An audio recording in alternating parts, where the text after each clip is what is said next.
Welcome to Money Chat Now. I am your host, Larry Steinhouse, and today is September 13th. Money Chat Now is brought to you by Investor Schooling. You can attend a complimentary class this Thursday by going to investorschooling.com. Hey, look, don't forget, if you like this show, hey, hit the share button.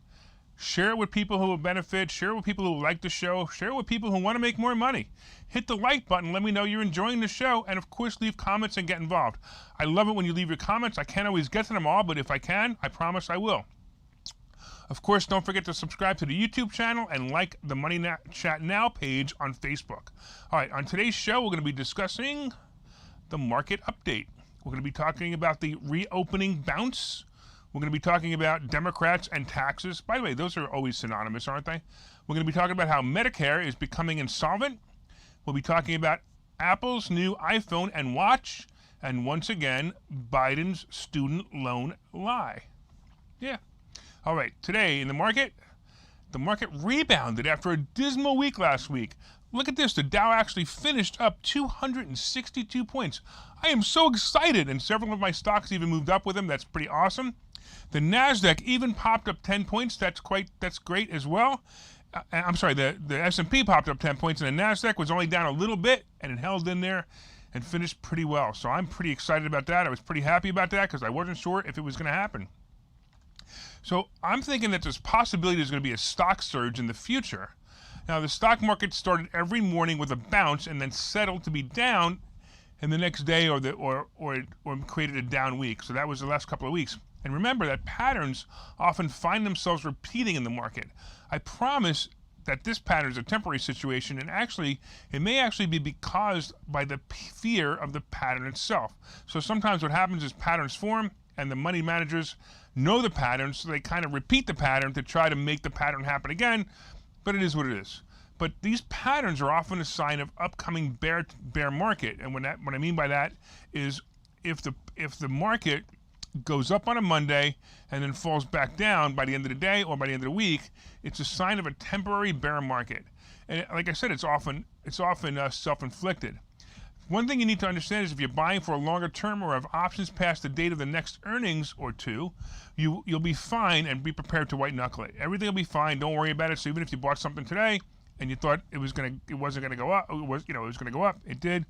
It may not. It may go down the next couple of days. Don't get hung up on it. You'll be fine. All right. Let's talk a little bit about what's happening with the Democrats raising taxes and business as usual.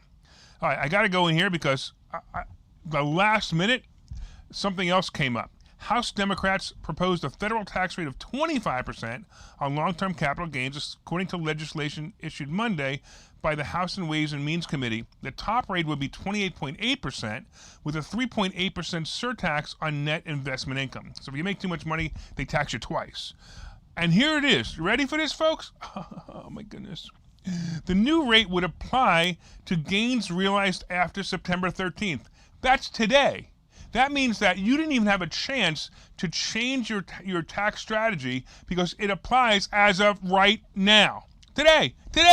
So, sorry, but if you had a tax strategy that was working yesterday, it will no longer work today because they changed it like that. In fact, the news came out 15 minutes before 4, so how could you even prepare for it? By the way, in 2022, it would kick in for single filers with a taxable income over $400,000 and married couples of $450,000, according to a committee aide. So, listen, if you make less than $400,000, you're fine. If you make over $400,000, I'm sorry for you. You're going to be punished because that's what you should do in America. We should be punishing our people who are making too much money. All right. Once again, it is unbelievable. It's just unbelievable. All right. Now, something else that's going on is in order to raise the money for the $3.5 trillion infrastructure bill, Democrats want to raise taxes on some other things. This time, it's more than just tax brackets. It's also retirement funds. The Dems want to change the higher tax brackets, which we already know. They also, as we already know, want to propose a 3% surtax on taxpayers earning more than $5 million a year. Oh, look, I honestly, it makes me laugh when they say that they want to propose a 3% surtax on taxpayers earning more than $5 million a year. You know what? I don't care either. So if you're out watching this show and you think that I care if they raise taxes on people making 5.5 million or more, I really don't care, because frankly, two things. One is these people making 5 million a year, and if they don't know how to hide their money, they're dumb anyway. But hey, at the same time, if they're making 5.5 million a year, they can afford it, right? Because that's the way it is. As long as I'm not making that much money, it's okay if you tax them. But once I start making that much money, I'm going to be upset about it. So they're now going to change the income tax rate to 39.6% from the current 37%, and it is also going to add the 3.8 net investment income tax and extend it to certain pass-through companies. So here's the problem. So currently it's 37% for incomes over $523,600 or $628,300 for married couples filing jointly. Now just understand that that's for every piece over that amount.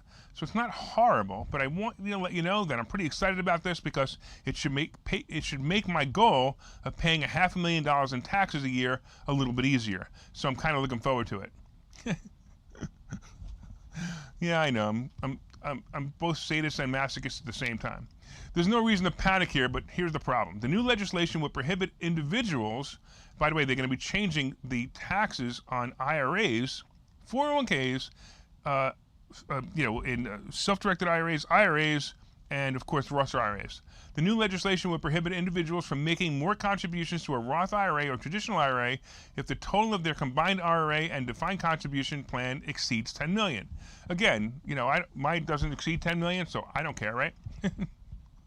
So the policy's purpose would be to avoid subsidizing retirement savings once the account balance reach high levels, according to a proposal outline. The limit would apply to single tax bases with more than $400,000 of taxable income. The threshold would be $450 for married taxpayers filing jointly and $425 for heads of households. The other thing that's changing is required minimum distributions for mega IRAs. Now look, again, I don't have this much money in my IRA, and you probably don't either, but I'm going to tell you that when I read this to you, you're going to be shocked, okay? Individuals whose combined traditional IRA, Roth IRA, and defined contribution retirement accounts exceed $10 million at year's end would have to withdraw, ready for this? 50% of the excess the following year. 50%! Holy crap! They're forcing them to withdraw it at 50%, which means that they're going to get taxes on $5 million. That's the point. What they're trying to do here is they're trying to say, haha, you had this IRA that was supposed to save you money, now it can't save you money anymore. It's amazing. Those with account totaling $20 million must pull from Roth IRAs and 401k plans first. So they have to pull from the Roth IRA and the 401k plan first. It again fascinates me. This new requirement, minimum distribution for mega IRAs, would only be required for savings whose taxable income exceeds the same thresholds identified above and the contribution limits. Basically, it's taxes, taxes, taxes. The legislation would also end the backdoor Roth IRA strategy by eliminating Roth conversions for both IRAs and workplace plans like 401ks. So there used to be a plan where you used to be able to do a backdoor Roth IRA where you put money in your IRA and then moved it into a Roth IRA immediately, and that would be a way to go through it. Here you go. The policy would apply the same income thresholds that we talked about.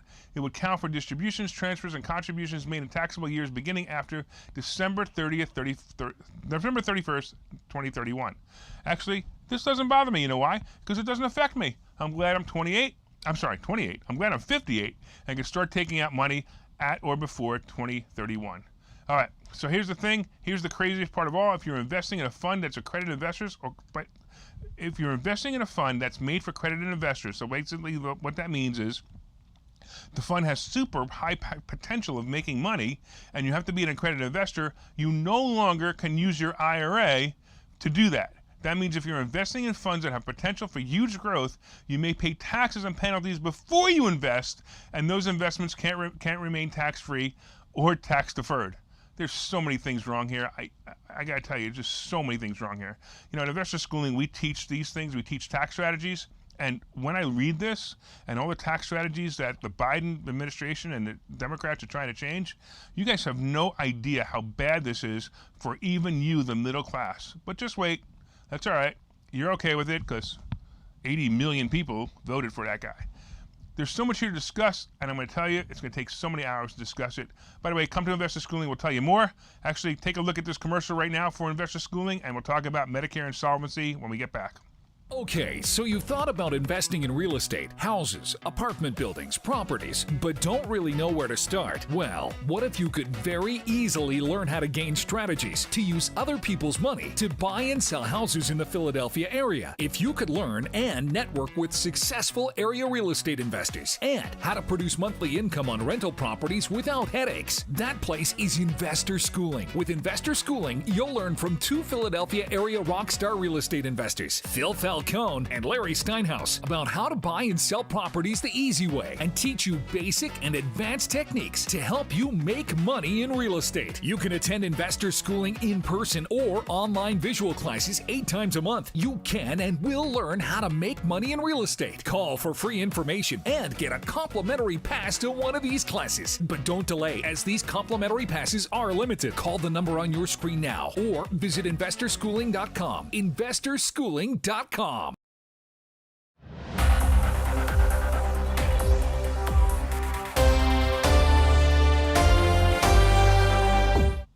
Hi, welcome back to Money Chat Now. I'm your host, Larry Steinhouse, and we've been talking about taxes and the Democrats, and I actually just got a piece of good news that came across my desk while we were at the commercial.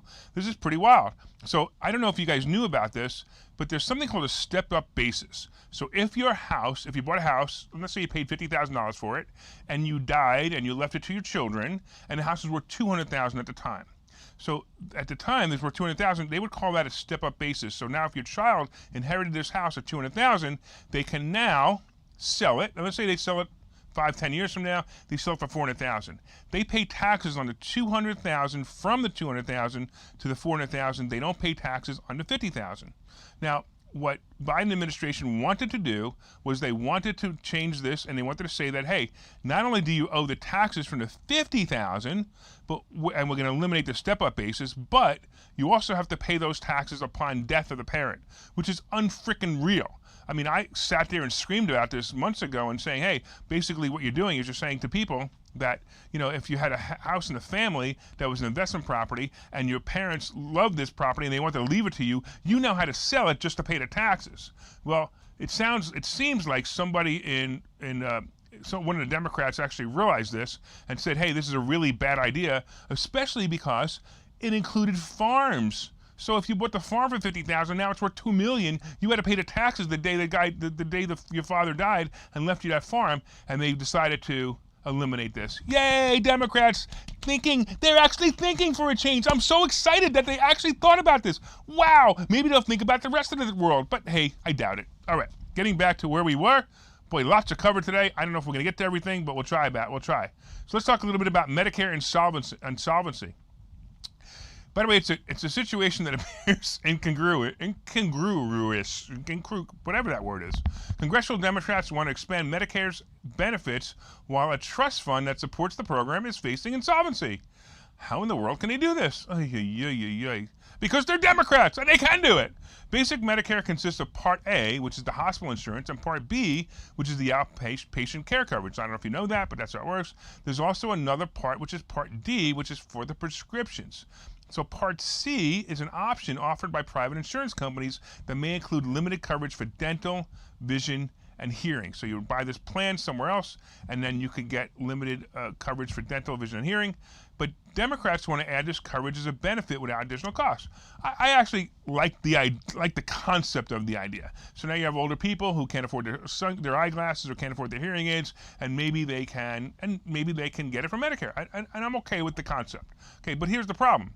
Let's talk about where the money comes from for Medicare anyway. So Medicare, generally, workers pay 1.45% via payroll tax withholdings, although an additional 0.9% is imposed on income above $200,000 for single taxpayers or $250,000 for married couples. Again, whatever, right? Employers also contribute 1.45% on behalf of each worker, and self-employed individuals pay both the employer and the employee share. That makes sense too, right? But here's what they're going to try to do. They're going to try to add this benefit to the Part B of Medicare. This is an interesting fact that I didn't know until I researched this. Part A and Part B are actually two different funds. That's right. When you pay that 1.45%, it goes into two separate funds. One is held for Part A, and the other is held for Part B. So Part A is the one that's going into bankruptcy or insolvency, and Part B isn't. So here's the bottom line. People needing hearing aids and glasses is more important than people needing hospital stays. Just remember that people making these decisions have separate lifetime health care plan that's not Medicaid. So in case you didn't know this, the Congress and Senate and all the employees of the government, all of them, do not go through Medicare.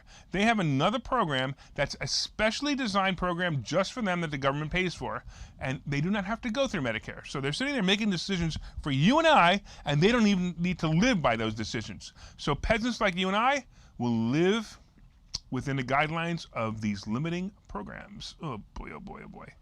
All right. Let's talk about something else. Let's talk about something that's not politics for a change. Apple is announcing new iPhones and a new watch. Apple is holding its annual iPhone launch tomorrow, Tuesday. It's pretty exciting. Apple's hype-filled, extensively produced fall launches are a signature of the company going back over a decade. So if you guys haven't been paying attention, Apple keeps introducing new products every September, and it's a lot of fun. But Apple hasn't commented on what it plans to release. Analyst reports and past cycles suggest new iPhones, AirPods, and Apple Watch models are coming. All of Apple's product segments have been on a tear this year as people work from home. Last quarter, iPhone revenue was up 50% year over year, while Mac and iPad revenues were up 16 and 12% respectively over the period. Its other product business, which includes devices like watches and AirPods, was up 40% year over year. If Apple could keep the momentum going with a fresh slate of products, it may actually push this stock pretty high. I'm a big believer in Apple. I think Apple's a great stock right now. In the past, Apple has named some previous devices S devices, signifying mainly internal changes, which would fit into this year's expectations. That would mean it'd be called the iPhone 12s, or maybe it'll be called the iPhone 13. I think they should call it the iPhone 13 just because, lucky or unlucky 13, whatever. If Apple decides the changes aren't enough to warrant it, we'll know tomorrow. Let's see. So these are some great stocks that you want to own if the launch goes well. And they include many of the suppliers of parts for the iPhone. They include companies like Jabil, who makes encasements for the iPhone. By the way, the symbol for this is JBL. The other one would be some of the other largest suppliers of chip stocks like Broadcom, Qualcomm, ST Microelectronics, Skyworks Solutions, and Amkor Technology. So what typically would happen is, what's going to happen here is the stocks, if Apple actually goes up and actually does well, then a lot of these companies are going to do well as well. All right, so we're going to take a quick 30-second ad, and we will talk to you in a couple of minutes. Okay, so you've thought about investing in real estate, houses, apartment buildings, properties, but don't really know where to start? Well, what if you could very easily learn how to gain strategies to use other people's money to buy and sell houses in the Philadelphia area? If you could learn and network with successful area real estate investors and how to produce monthly income on rental properties without headaches, that place is Investor Schooling. With Investor Schooling, you'll learn from two Philadelphia area rockstar real estate investors, Phil Falcone and Larry Steinhouse, about how to buy and sell properties the easy way and teach you basic and advanced techniques to help you make money in real estate. You can attend Investor Schooling in person or online visual classes 8 times a month. You can and will learn how to make money in real estate. Call for free information and get a complimentary pass to one of these classes. But don't delay, as these complimentary passes are limited. Call the number on your screen now or visit investorschooling.com.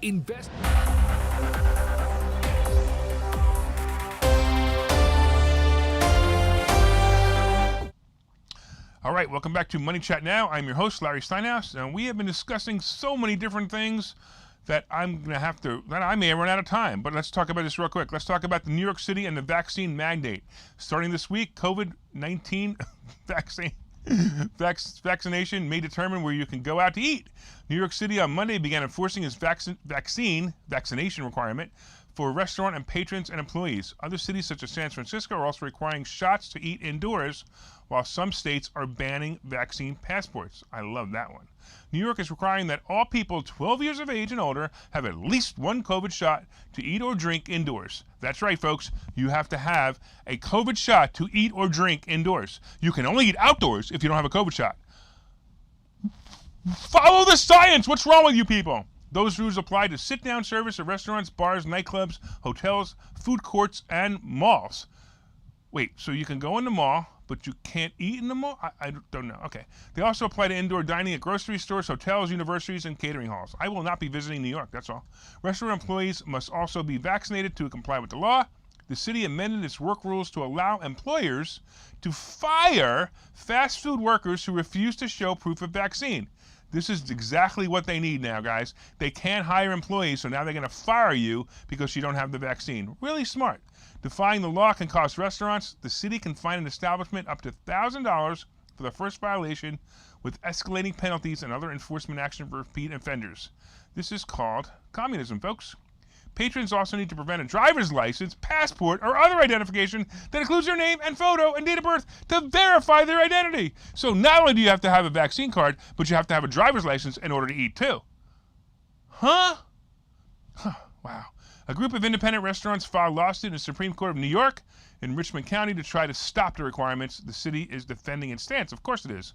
By the way, Newsom, useless, in California, recall vote is tomorrow, and in California lies our country's fate. If that communist dictator isn't recalled, it will send a message to all Democrats that they are untouchable and can dictate anything they want without consequences. I personally believe that he won't be recalled, and it's going to suck, but simply on the fact that voting isn't accurate any longer. Good luck, Larry Elder, but I think you can actually win. Look, guys, we are kind of out of time, so I'm going to have to talk about the student loans tomorrow, but I do want to remind you of something very important. Hey, make sure you share this. Make sure you share this with your friends. Make sure you click like. Make sure you leave comments, and make sure you let me know that you like the show, and we look forward to your continued support, and I promise to finish this tomorrow. Take care.